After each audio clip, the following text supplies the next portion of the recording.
balik lagi sama aku di sini dan kali ini aku ditemani oleh Anggi. Anggi ini adalah generasi milenial yang sangat mempunyai hubungan dekat sama anak-anak kebutuhan khusus. Dan aku mau tanya-tanya nih gimana sih perasaannya, pengalamannya spend so many years dengan para IBK ini. Dan ini mengubah in a way panggilan hidupnya sebagai psikolog mau lebih ke arah IBK lagi. Jadi sebelum kita mulai seperti biasa, aku akan memberikan kertas untuk Anggi menuliskan harapannya. Hai Anggi. Hai. So, ini kebiasaan aku untuk para narasumber. Okay. Mereka akan menuliskan harapannya dan nanti kita akan bacakan, kita bahas pas ending of the Hopecast. Oke.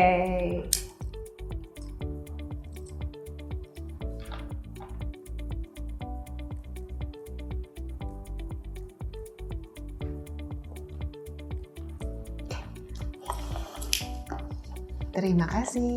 Oke. Jadi Anggi ini juga seorang psikolog. Jadi, calon. Iya, calon. Oke. Kapan bener-bener resminya? Oh, itu harus sumpah dulu, nah itu yang belum. Jadi harus tunggu sumpah baru beneran psikolog. Ini masih calon jadi. Oke. Anggi, kamu bisa ceritain nggak dari awal mulanya kenapa kamu jadi ini agak-agak shifting jadi lebih pingin ke arah anak-anak berkebutuhan khusus?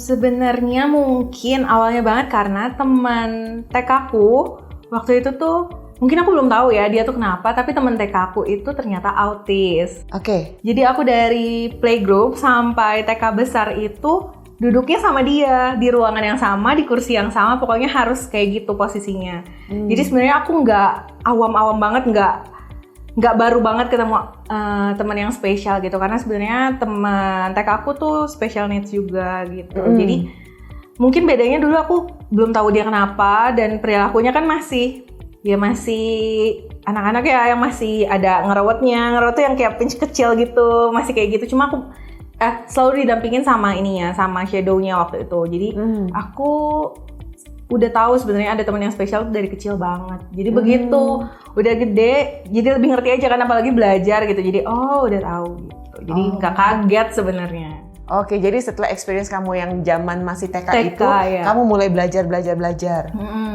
Oke, terus sampai akhirnya ada satu saat katanya di mana kamu menghadiri gathering. Dan boleh diceritain tuh. Jadi sebenarnya kalau gathering itu pertama kali banget aku ikutan di kampus kan. Jadi kampusku kerjasama sama salah satu perkumpulan berkebutuhan khusus kayak gitu. Terus fakultas kedokteran dan psikologi itu yang diminta untuk mendampingi as a volunteer waktu itu. Jadi aku daftar. Nah disitulah pertama kali yang benar-benar terjun. Kan dulu maksudnya as temen aja gitu ya. Terus di gereja pun ada juga yang berkebutuhan khusus tapi cuma sekedar temen main aja gitu. Bukan yang benar-benar yang seriusan gitu loh. Jadi kan iya benar gitu. Jadi begitu acara itu aku ikutan, terus aku di sana berinteraksi langsung, pegang langsung. Sebenarnya cukup deg-degan karena orang tuanya kan di lokasi yang berbeda, maksudnya satu kawasan yang sama tapi lokasi yang berbeda gitu. Jadi kita full in charge sama teman-teman yang spesial gitu. Nah di situ awal banget 2013-an. Gitu. Itu kamu berinteraksi dengan yang berkebutuhan khususnya apa nih? Waktu itu tuh ada yang autis, ada yang Down syndrome. Jadi itu memang perkumpulan parents buat acara. Jadi parentsnya mah nanti ikutan parenting sama psikolog, sama dokter kayak gitu. Jadi gabungan anak-anaknya sama kita main. Oke. Jadi kamu lebih banyak gitu. Bener-bener hands on gitu ya, dan itu betul. Ada apa sih rasa yang kayak gimana di hati kamu sampai kamu agak shifting ke sini sekarang? Mungkin ya dulu aku di surga kayaknya suruh pilih sama Tuhan, kayaknya passionnya ambilnya yang ABK deh, yang spesial gitu. Karena sebenarnya kalau ditanya kenapa, aku nggak tahu ya gitu, kayak ya jatuh cinta itu aja, happy itu aja gitu. Jadinya aku benar-benar panggilan ya, jadi mungkin aku bilang udah passionnya di situ, passion pokoknya. Mau gimana lagi nggak tahu kenapa begitu, dan gitu. since kapan tuh nggak tahu. Gitu. Oke, terus ada challenge-nya mungkin awal-awal yang kamu rasain nggak kepikiran akan ngalamin challenge itu tapi terjadi gitu. Sebenarnya tiap temen yang spesial itu kan pasti punya beda-beda ya maksudnya kayak gitu. Jadi challenge-nya pasti ada gitu. Cuma mungkin yang pasti deg-degan itu yang pertama kali lah, maksudnya karena kan kita nggak ada background pelajaran yang oke, kalau megang teman yang spesial harus A, B, C gitu, itu kan nggak ada, kita learning by doing sebenarnya gitu. Jadi pertama kali itu ada challenge terbesar yang deg-degannya ada, terus pasti kan pikirannya kemana-mana kayak aduh nanti kalau temennya kenapa-napa atau butuh orang tuanya gimana, kayak gitu pasti ada. Itu yang pertama kali sih, tapi by the time aku khususnya jadi udah mulai terbiasa juga gitu, jadi ya oke. Pada saat kamu menemukan challenge itu di misalnya hari pertama gitu pas gathering, itu apa yang kamu lakukan? Tapi yang aku ingat ya sampai sekarang adalah di hari pertama itu justru se-happy itu. Jadi instead of mikirin takutnya deg-degannya, justru kayak se-happy itu main sama mereka gitu. Bahkan ada teman-teman yang sampai sekarang dari 2013 itu sampai sekarang jadinya main bareng. Aku punya geng Down syndrome gitu, jadi yang selalu sampai sekarang. Apa namanya? Dikasih nama nggak gengnya? Sih, geng. Tapi kita itu jadinya dari 2013 itu sampai sekarang jadi ketemu, setiap ada yang ulang tahun aku datang, aku ulang tahun mereka datang gitu, saling ketemu. Jadi se-happy itu ngikutinnya, jadi lupa deh waktu perasaan deg-degannya atau apa. Terus kamu ngerasain ada perubahan apa nggak di diri kamu secara personal sejak tahun 2013 itu? Mungkin sebenarnya kalau ya karena awalnya aku ngerasa salah jurusan ya Kak. Jadi justru dengan ketemu mereka aku ngerasa oh ya panggilanku ternyata benar di sini gitu. Jadi ketemu mereka itu awal-awal aku masih ngerasa aduh kayaknya aku harus pindah jurusan nih gitu. Tapi karena ketemu mereka ya aku merasa udah sesuai nih gitu. Itu sih yang paling besarnya buatku. Jadi kamu memang first encounter-nya tuh zaman TK dulu, tapi kamu nggak punya saudara, nggak punya kenalan yang benar-benar itu khusus. Oke, dan itu udah apa ya? Mungkin udah titik awalnya ya? Iya. Ada nggak momen yang paling mengharukan nih, atau yang bikin kamu tuh merasa bangga sejak kamu tuh mulai interaksi sama anak-anak IBK? Sebenarnya kalau bikin bangga karena sebenarnya aku lebih selalu happy bawaannya ketemu teman-teman yang spesial gitu. Jadi kalau orang bilang harus punya teman dalam suka dan duka, mereka itu adalah temenku yang aku happy mereka ada. Even aku kemarin sidang tesis mereka datang Kak. Mereka datang pakai jas, bawa bunga sampai masuk ke ruangan sidang aku. Dipersilakan masuk untuk ketemu aku. Jadi benar-benar teman dalam suka dan duka. Even tahun lalu opung aku meninggal, mereka datang juga. Yang geng ini lagi itu yang Down syndrome tuh itu. Jadi aku bangganya sama mereka. Aku bangga juga bisa jadi bagian dari mereka gitu. Kayak oh mereka mau temenan sama aku ya gitu. Meskipun tiap anak kan tetap butuh waktunya. Ada yang dari awal langsung deket, langsung attach sama aku. Ada yang butuh beberapa tahun untuk akhirnya mau ngobrol sama aku, even mau duduk bareng gitu. Itu kan pasti ada challenge-nya tiap anak. Jadi aku yang bangga, oh mereka mau temenan sama aku ya gitu. Range usianya nih geng kamu? Kalau mereka kayaknya 18-an sampai ada yang di atas aku tuh 31 ya. Oke. Gitu. Jadi gapnya cukup jauh kalau geng aku yang suka kumpul itu gitu. Baik. Dan ini kan kamu pasti ngumpul-ngumpul kan pergi-pergi gitu dan kamu melihat gimana ya, society, orang-orang melihat mereka itu kan sometimes bisa yang berbeda ya, kayak adalah beberapa orang mungkin yang sebelah mata. Itu gimana perasaan kamu dan apa yang kamu lakukan?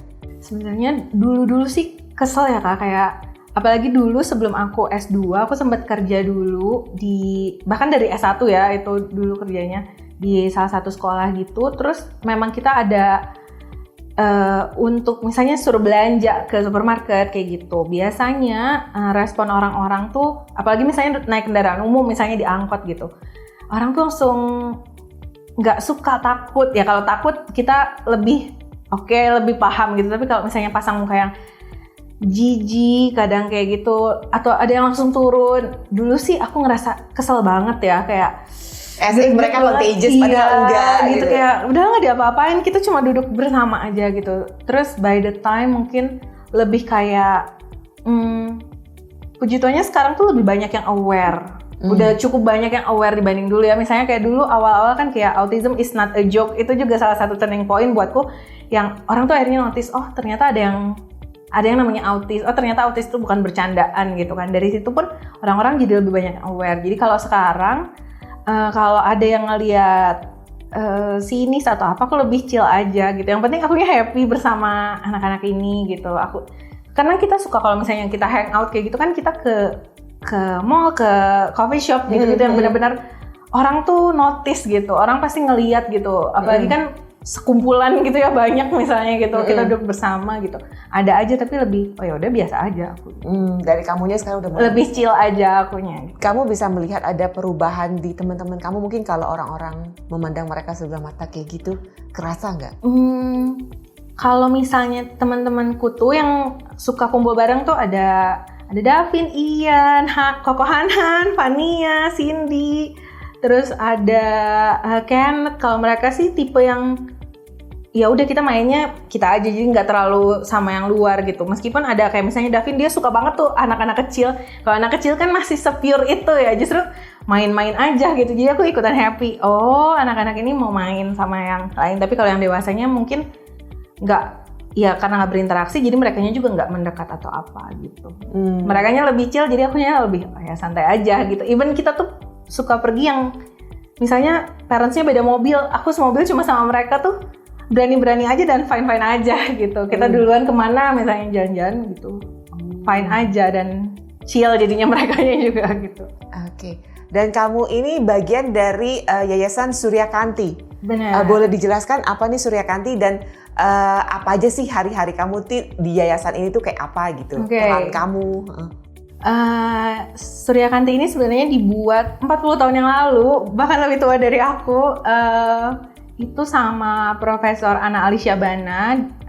Beliau itu adalah dokter spesialis anak. Jadi memang mungkin panggilannya sama ya, di ranah yang spesial juga gitu. Akhirnya beliau mendirikan yayasan ini. Jadi dalam yayasan itu ada klinik dan ada SLB-nya gitu. Kebetulan aku ditempatin di klinik karena belum sebagai psikolog, jadi aku masih as tester di situ. Jadi anak-anak yang datang kita tes gitu ya. Ada yang di tes IQ, ada yang tes perkembangan, baru nanti dilanjutin dengan pemeriksaan dokter dan konsul sama psikolognya. Jadi aku tiap hari ya gitu kerjanya ngetes, dan kadang karena dia ada SLB-nya, jadi kadang aku ngisi parenting di situ juga. Gitu. Jadi masih berkecimpung dengan anak-anak berkebutuhan khusus tiap harinya. Kalau dari pengalaman kamu selama ini, ada nggak sih hal-hal yang bisa kita lakukan untuk supaya inclusivity ini lebih lebih ada di masyarakat gitu, dan orang-orang jadi lebih aware dan udah deh stop, jangan mandang sebelah mata lagi gitu.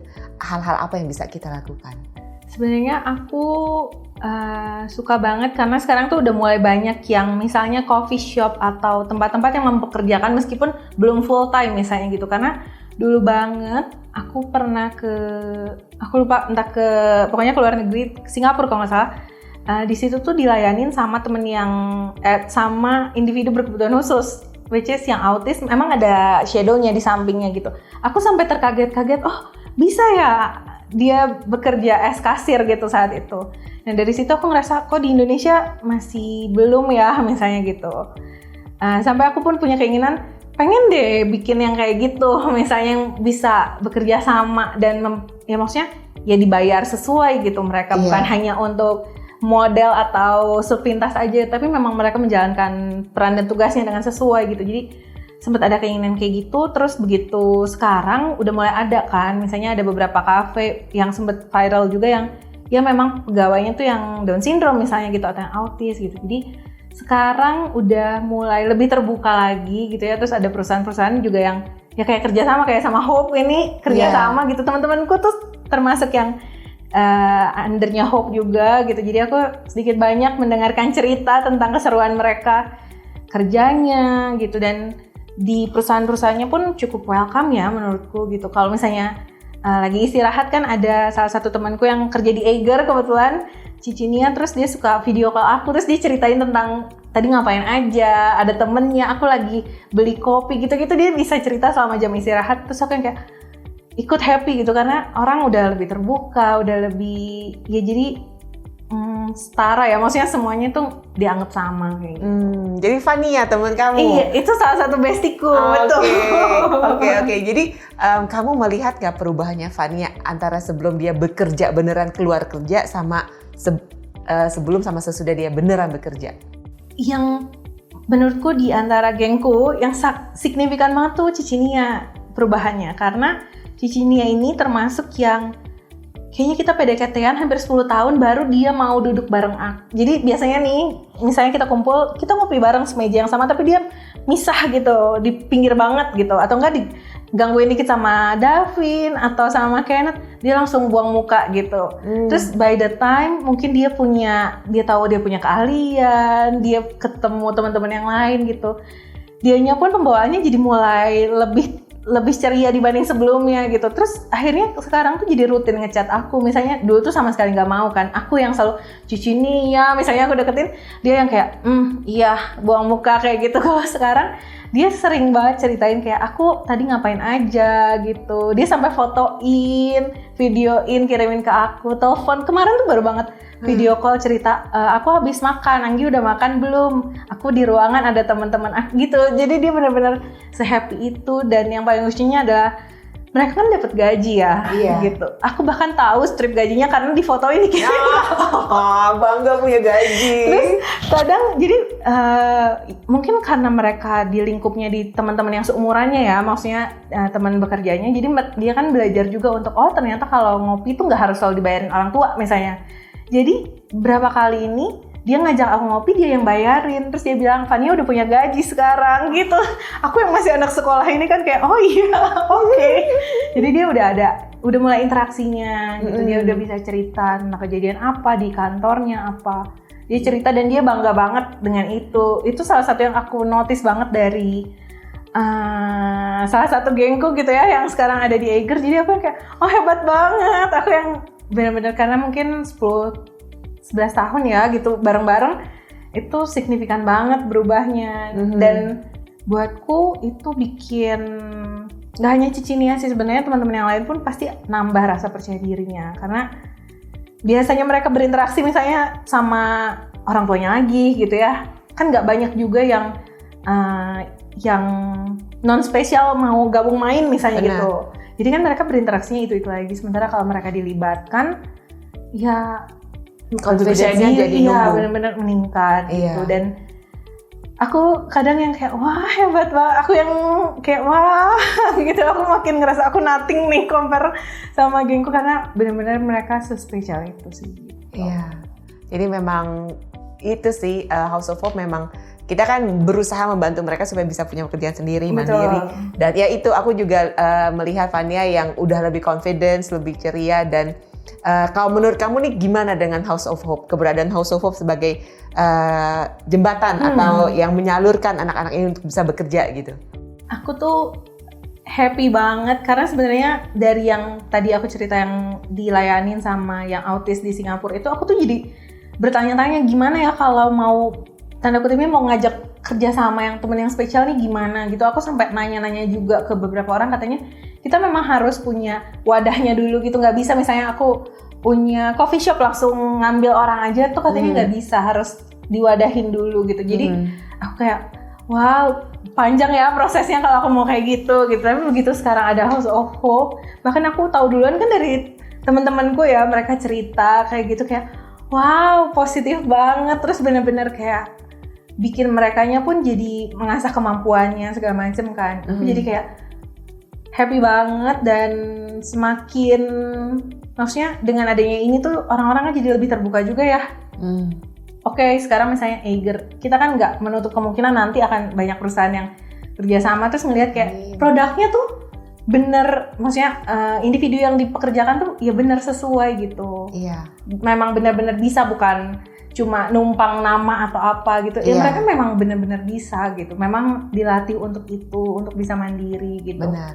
Jadi aku berterima kasih sekali gitu. Jadi aku happy banget karena ya semuanya harus punya kesempatan yang sama. Maksudnya nggak harus di level yang sama, tapi at least punya kesempatan yang sama gitu. Termasuk dengan bekerja dan pelatihan ini gitu. Mungkin Anggi punya pesan-pesan buat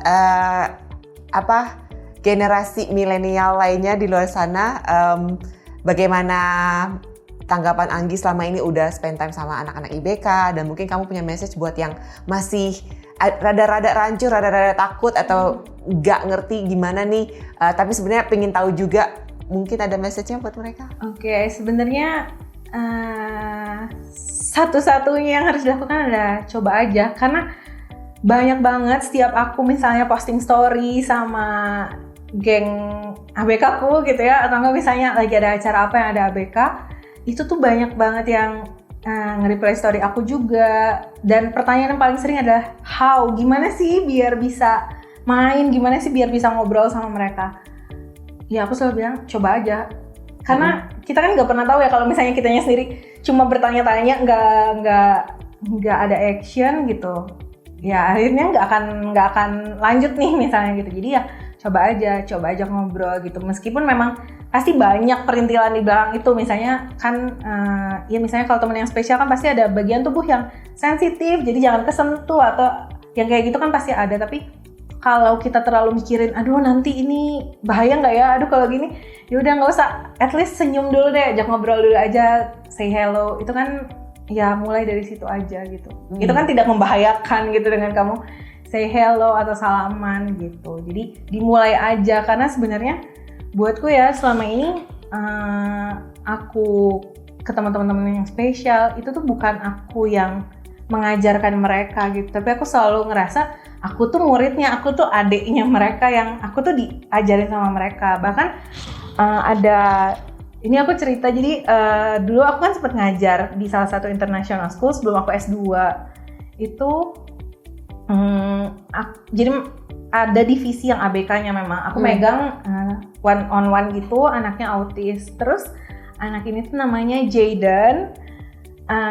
Jadi dia itu yang sampai sekarang bikin aku semangat juga, karena even aku jadi pembicara di seminar-seminar, aku selalu cerita ini karena buatku kita yang normal aja tuh kadang, kita yang tipikal aja tuh kadang gak bisa kayak Jayden gitu. Jadi momen itu adalah aku minta Jayden nulis namanya gitu waktu di sekolah, tapi tracing, jadi titik-titik gitu Jayden ngelanjutin buat garis gitu atas namanya. Terus Jayden ini autis, jadi dia memang attention-nya cukup singkat gitu ya, terus cukup banyak gerakan-gerakan tubuh yang tiba-tiba gitu. Jadi aku di Jayden di sini, aku di sebelahnya.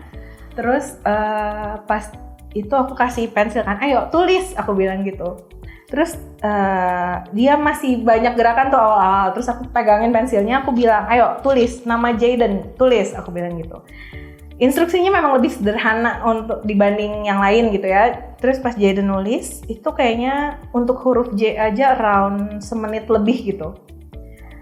Sesungguhnya harusnya aku notice bahwa Jayden lagi berusaha untuk fokus saat itu, tapi di otakku kayak, ya memang sudah seharusnya aja, kamu kan aku kasih instruksi nulis gitu ya. Tapi begitu Jayden selesai dengan huruf J yang benar-benar dia buat perlahan itu gitu ya, terus dia ngeliatin aku, jadi kan aku di sebelah sininya, dia cuma ngeliatin aku, terus ayo lanjutkan, aku bilang gitu, karena namanya Jayden bukan J aja, aku bilang. Terus dia cuma ngeliatin aja, itu cukup lama sampai akhirnya bukan mulut aja yang berbicara, tapi mata aku udah mulai, ayo Jayden gitu ya, ayo tulis, lanjutkan gitu. Terus akhirnya dia simpen pensilnya, terus dia ngehadap ke aku, terus dia gini, good job. At that moment aku ngerasa kita yang even yang tipikal ini, kita tuh nggak bisa apresiasi diri kita sendiri, kita nggak bisa ngehargain proses yang udah kita lakuin gitu ya. Jadi begitu Jayden kayak gitu, meskipun dia nggak, jadi kan Jayden non-verbal, sedikit bahasanya yang dia bicara gitu ya. Begitu Jayden ngomong good job itu, aku langsung ngerasa sampai detik ini pun itu sering terngiang-ngiang di otakku. Kalau misalnya aku udah mulai lelah dengan drama kehidupan ini, aku selalu kayak ya good job. Kalau kita lihat kan udah tetap berproses gitu. Jadi sebenarnya kehadiran mereka tuh sedahsyat itu, nggak hanya buat aku tapi sebenarnya buat banyak orang juga. Tapi kitanya aja yang memilih untuk menutup mata misalnya gitu, untuk nggak tahu, untuk nggak aware gitu. Jadi kita miss banyak hal yang padahal sebenarnya mereka tuh mengajarkan banyak untuk kehidupan kita gitu, termasuk si good job itu. Akhirnya aku selalu kalau misalnya pas jadi pembicara aku suka ajak audiens good job diri sendiri just like Jayden, karena itu yang paling kita jarang lakuin gitu. Hal-hal kecil pun kita bisa belajar dari mereka gitu. Jadi kalau ditanya kayak di awal bangga, aku yang bangga sebenarnya bisa diajarin sama mereka, bisa berteman sama mereka, dan mereka ya kan menyampaikan sayangnya tuh beda-beda lah ya. Gak bisa dipungkiri mungkin banyak yang takut karena ngelihat oh ada yang nyerang. Ya memang ada kok, ada tipikal anak yang kalau nggak nyaman kan nyerang kita aja sebenarnya. Kalau dibuat gak nyaman kita bisa ngomong kalau itu mengganggu misalnya. Kalau buat anak-anak kan ya ada yang akhirnya jadi terkesannya kayak menyerang gitu ya. Mungkin itu yang kalau misalnya aku ngobrol-ngobrol sih banyak orang yang takut aja gitu. Takut kalau misalnya tiba-tiba diserang.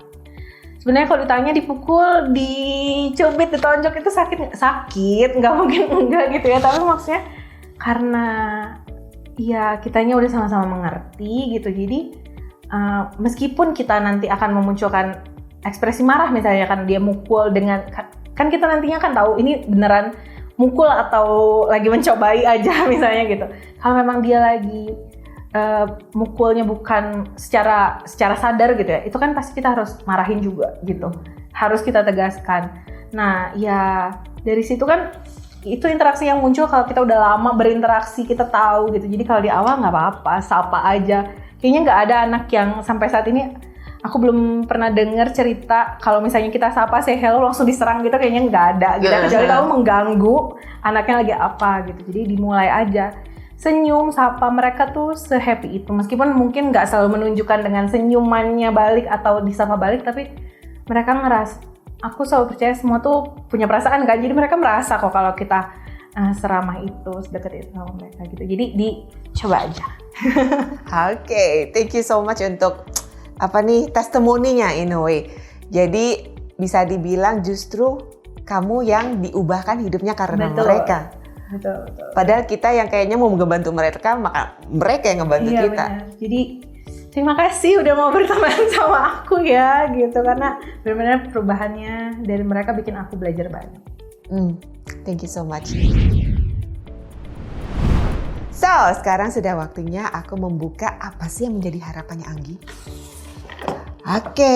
Let's see. I hope all children have the same opportunities in all matters. Amin.